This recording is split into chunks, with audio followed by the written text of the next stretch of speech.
Hi dear friends, welcome back to this channel. Today in this video I will show you how to turn on do not disturb, because when you will turn on these options you will not receive any message or call, because sometimes we are busy, so we want to turn on do not disturb. So by following these steps you can easily turn on do not disturb on the Samsung mobile phone. So without wasting time, let's start video. So firstly, scroll the screen.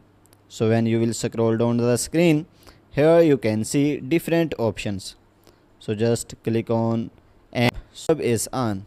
So when you will turn it on, you cannot see or you cannot receive any call or message.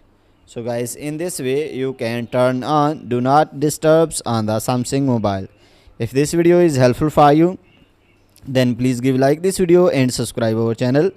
Thanks for watching.